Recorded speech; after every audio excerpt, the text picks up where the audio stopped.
बिस्मिल्लाहिर्रहमानिर्रहीम जी। अस्सलाम वालेकुम। क्या हाल चाल है आप सबके? उम्मीद करती हूँ सब खैरियत से होंगे। अच्छा जी, मैं भी बिल्कुल ठीक हूँ। आज का जो मेरा वीडियो का टॉपिक है वो जी बहुत ही इम्पॉर्टेंट है मदर्स के लिए, और न्यू मदर्स के लिए तो बहुत ही ज़्यादा इम्पॉर्टेंट है, या अपकमिंग मदर्स के लिए, मीन्स के जो माएँ बनने वाली हैं उनके लिए। आज का जो टॉपिक है वो है जी बच्चों की टीथिंग पे। बच्चों की जब टीथिंग स्टार्ट होती है तो माएँ सबसे ज़्यादा परेशान होती हैं, क्योंकि उसमें बच्चा बीमार लाजमी पड़ता है। बेशक थोड़ा सा कम बीमार हो, बेशक थोड़ी बाद में हो, कभी उसको फीवर हो जाता है, कभी जी उसको क्या कहते हैं मोशन लग जाते हैं, डायरिया हो जाता है, और कभी जी बच्चा सुस्त हो जाता है, कभी कुछ खाता पीता नहीं है। तो ये स्टेजेस बच्चे की जो है ना वो चलती रहती हैं। तो जी सबसे पहले हम साइंस पे बात कर लेते हैं। साइंस के कौन कौन से सिम्टम्स होते हैं, क्या कहते हैं जब बच्चा दांत निकालना शुरू करता है, और बच्चे की कौन सी एज होती है ये भी पहले बता देती हूँ। बच्चे की एज जी 4 माह से स्टार्ट होती है और ऑनवर्ड चलती रहती है। हर बच्चे का डिफरेंट होता है। सबसे पहले तो ये वाली बात समझ लें कि हर बच्चे का जो है ना दांत निकालने का प्रोसेस, और एवरी प्रोसेस इज़ डिफरेंट। तो जी क्या बोलते हैं, इरहा ने जो दांत निकाले थे वो पहले जी सबसे पहला जो दांत निकाला था वो 6 महीने के बाद 7वें महीने में निकाला था। कुछ बच्चे होते हैं वो 4 महीने में भी माशाल्लाह दांत निकाल के ठहरे होते हैं। तो ये जो प्रोसेस होता है ये 4 मंथ के बाद स्टार्ट हो जाता है दांत निकलने का। या जी जो बच्चों के ये जो गम्स होते हैं ये जी हार्ड होना स्टार्ट हो जाते हैं 4 मंथ से, 3 मंथ से।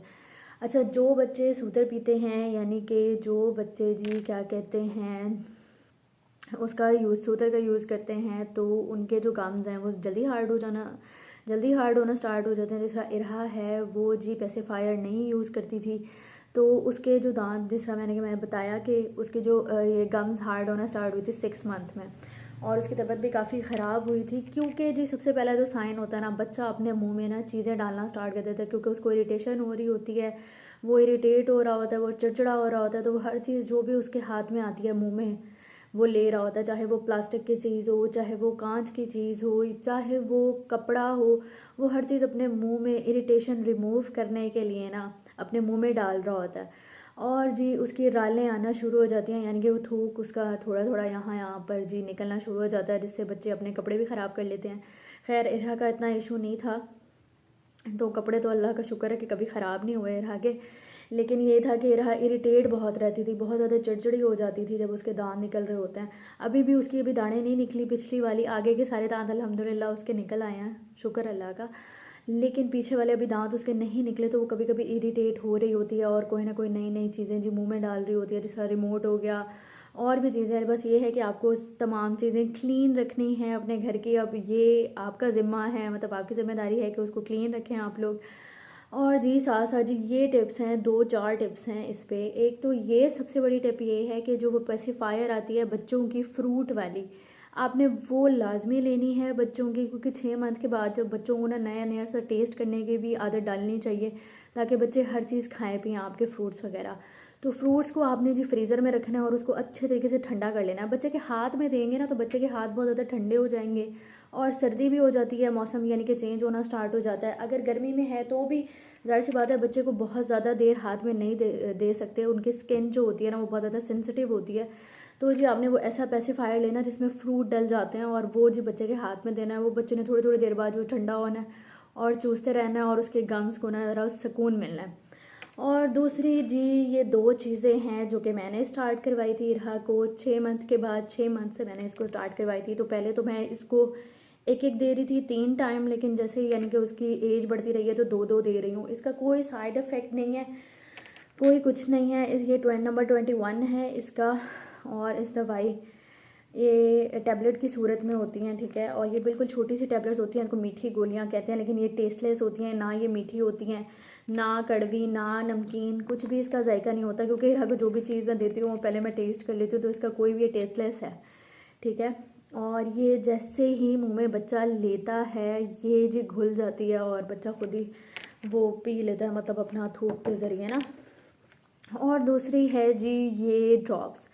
ये ड्रॉप्स माँ ने अपने हैंड वॉश करके, माँ ने अपने हाथ धो के, अगर माँ भी नहीं है तो कोई और भी है, मीन्स के दादी हैं, फूफो हैं, जो भी हैं, वो ये बच्चों के गम्स पे अपने 2-3 ड्रॉप्स अपने हाथ में डाले और यहाँ जी ऊपर ऐसे करके जी लगा लिए उन्होंने ना। तो इससे बच्चे को बहुत रिलीफ होता है, 2 घंटे 3 घंटे उसके आराम से कट जाते हैं। इसका भी कोई साइड इफ़ेक्ट नहीं है, लेकिन ये मैक्सिमम उन्होंने लिखा हुआ था कि 3 टाइम से ज़्यादा नहीं लगानी बच्चे को। तो ये मैं इरा को 2 टाइम लगा रही थी, अब आजकल मैं उसको 3 टाइम लगा रही हूँ, क्योंकि वो पीछे वाली ताड़ें निकाल रही है तो उसको ज़्यादा इरिटेशन होती है दांतों में। तो जी ये 2 चीज़ें थी जो बहुत काम की थी।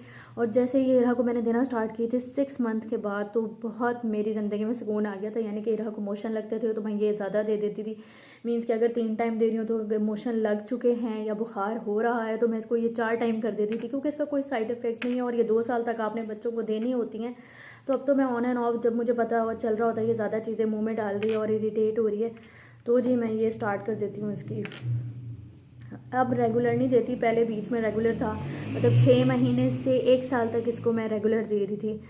तो जी अब इसका कोई मैं रेगुलर नहीं देती। जब मुझे पता होता है कि अब ये दांत निकाल रही है, इरिटेट हो रही है, तो ये मैं उसको टैबलेट देती हूँ और इससे बहुत ही आसानी हो जाती है, आराम से दांत निकलते हैं, बच्चों को इरिटेट नहीं होता, बीमार नहीं पड़ता, अल्लाह का शुक्र है, अल्हम्दुलिल्लाह।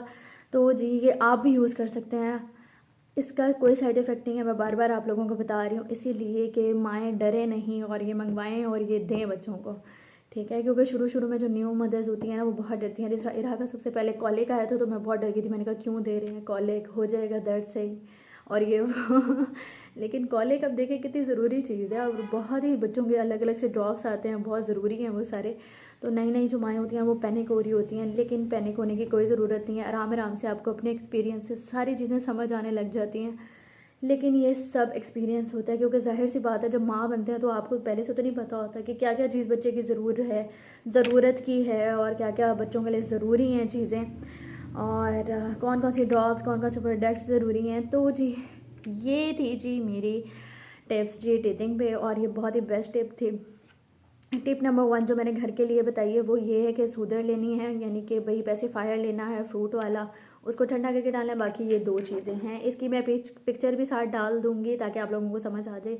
इसकी कीमत अंडर 100 रुपीज़ है और ये आप ड्रॉप्स लें और 3 टाइम बच्चे के गम्स पे लगाएं तो उसको बिल्कुल रिलीफ हो जाएगा, उसको पेन नहीं होगा, वो 2-3 घंटे तक हंसता खेलता रहेगा।